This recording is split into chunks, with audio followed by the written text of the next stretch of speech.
ഞങ്ങൾ ഫാമിലിയായിട്ട് ഒരു 2 ദിവസത്തേക്ക് ഒരു ട്രിപ്പ് പോകണമെന്ന് കുറേ നാളായി ആഗ്രഹിക്കുന്നത്. അങ്ങനെ ആഗ്രഹിച്ച് പ്ലാൻ ചെയ്ത് കുറേ സ്ഥലങ്ങൾ നോക്കി. അപ്പോൾ നമുക്ക് ഈസി ആയിട്ട് പോയി വരാൻ പറ്റിയൊരു സ്ഥലം കണ്ടുപിടിച്ചത് വർക്കലയായിരുന്നു. വർക്കല ഭയങ്കര മനോഹരമായിട്ടുള്ള സ്ഥലമാണ്. നമ്മളവിടെ എത്തി ട്രെയിനിലാണ് പോയത്.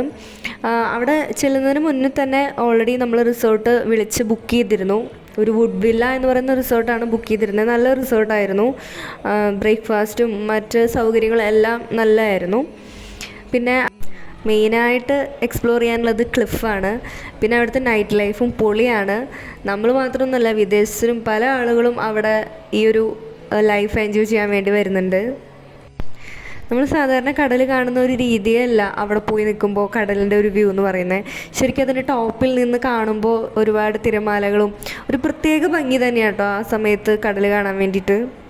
കുറച്ച് അങ്ങോട്ട് നടന്നു പോയി കഴിഞ്ഞാൽ ഒരു സൈഡിൽ ബ്ലാക്ക് സാൻഡാണ് കൂടുതലും കാണുന്നത്. രാവിലെയാണ് പുറപ്പെട്ടത്. രാവിലെ ഒരു 5 മണിക്ക് പുറപ്പെട്ട് ഒരു 12 മണി ആകുമ്പോഴത്തേനും വർക്കല ശിവഗിരി എത്തി. അതിനുശേഷം ഒരു ഓട്ടോ വിളിച്ച് പതുക്കെ റിസോർട്ടിലേക്ക് വന്നു.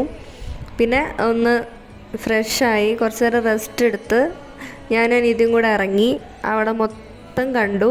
2 സൈഡിലേക്ക് നടക്കാനുണ്ടായിരുന്നു. വലത്തോട്ട് നടക്കാനുണ്ടായിരുന്നു, ഇടത്തോട്ട് നടക്കാനുണ്ടായിരുന്നു. നല്ല രസമായിരുന്നു 2 സൈഡിലും. ഒരു സൈഡ് മെയിനായിട്ട് ഫുൾ കഫേസും കാര്യങ്ങളൊക്കെ ആയിരുന്നു.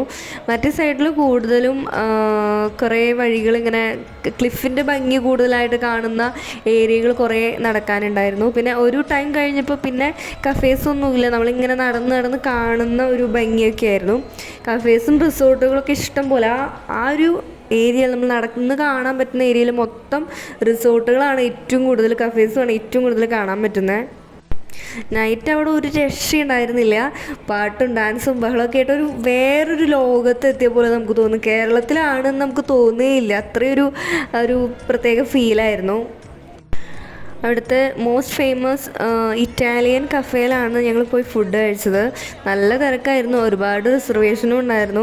എങ്ങനെയൊക്കെയോ ടേബിളൊക്കെ ഫ്രീ ആയി കിട്ടി, ഫുഡൊക്കെ കഴിച്ചു. പിന്നെ ആ ക്ലിഫിൻ്റെ മുകളിലൂടെ ഒരുപാട് അങ്ങോട്ടും ഇങ്ങോട്ടും നടന്നു. കുറേ കാണാനുണ്ട്. പ്രോഗ്രാംസുകളാണ് ഏറ്റവും കൂടുതൽ.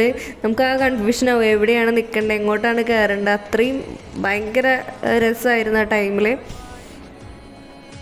പിന്നെ ഒരു 11 മണിയൊക്കെ ആകുമ്പോഴത്തേക്കും നൈറ്റ് ഭയങ്കര മഴയൊക്കെ തുടങ്ങി. അപ്പം പിന്നെ അവിടെ നടക്കാൻ സാധിക്കുന്നില്ല. ഞങ്ങൾ ആ നേരം വരെ നൈറ്റ് ബീച്ചിൽ ഇരിക്കുകയായിരുന്നു. പിന്നെ മഴയൊക്കെ പെയ്തപ്പോൾ പതുക്കെ കയറി. മഴ പിന്നെ കൂടി വന്നു. പിന്നെ ഞങ്ങൾ ഞങ്ങളുടെ റൂമിൻ്റെ ഫ്രണ്ടിൽ ചെയറൊക്കെ ഇട്ടിരുന്ന് വിശാലമായി മഴയൊക്കെ ആസ്വദിച്ചിരിക്കുകയായിരുന്നു. അതിനുശേഷം പോയി കിടന്നുറങ്ങി. പിറ്റേ ദിവസം ബ്രേക്ക്ഫാസ്റ്റ് ഉണ്ടായിരുന്നു. കോംപ്ലിമെൻ്ററി ആയിരുന്നു. നല്ല ബ്രേക്ക്ഫാസ്റ്റ് ആയിരുന്നു. ഇഡലി, ദോശ അങ്ങനെയുള്ള ഐറ്റംസും കാര്യങ്ങളൊക്കെ ആയിട്ട് നല്ല അടിപൊളി ബ്രേക്ക്ഫാസ്റ്റ് ആയിരുന്നു. അത് കഴിഞ്ഞ് ഞങ്ങൾ അടുത്ത ഔട്ട്ഫിറ്റൊക്കെ ഇട്ട് സെറ്റാക്കി ഞങ്ങൾ മോർണിംഗ് വാക്കിന് ഇറങ്ങി. ഞാനും അമ്മയും അനിയത്തിയും ഉണ്ടായിരുന്നു. നടന്ന് ഒരുപാട് ദൂരം അങ്ങനെ നടന്നു പോയേ. ഒരു ടൈം കഴിഞ്ഞപ്പോൾ ആൾക്കാരെ പോലും അവിടെ കാണുന്നില്ല. പക്ഷെ നല്ല രസമായിരുന്നു. നമ്മൾ ഓരോ ആംഗിളിലൂടെ കടലിൽ നോക്കി കാണുന്നൊരു ഭംഗി വേറെയായിരുന്നു. നമ്മൾ ഈ ഒരു സൈഡിൽ നിന്ന് നോക്കുന്ന ഒരു ഭംഗിയല്ല, വേറൊരു സൈഡിൽ നിന്ന് നോക്കുമ്പോൾ ഭയങ്കര രസമായിരുന്നു. കടലിൻ്റെ ഭംഗി ആസ്വദിച്ച് സമയം പോയതേ അറിഞ്ഞില്ല. പിന്നെയാണ് ഓർത്തത് ചെക്കൗട്ട് ചെയ്യാനുള്ള ടൈമായി. അപ്പോൾ പിന്നെ ഞങ്ങൾ വേഗം റൂമിലോട്ട് നടന്ന് വേഗം അടുക്കി പെറുക്കി ഡ്രസ്സൊക്കെ ചേഞ്ച് ചെയ്ത് വേഗം ഒരു ഓട്ടോ പിടിച്ച് റെയിൽവേ സ്റ്റേഷനിൽ പോയി. ട്രെയിൻ കുറച്ച് ലേറ്റായിരുന്നു. പിന്നെ വെയിറ്റ് ചെയ്ത് ട്രെയിനിൽ കയറി വീട്ടിലോട്ടെത്തി.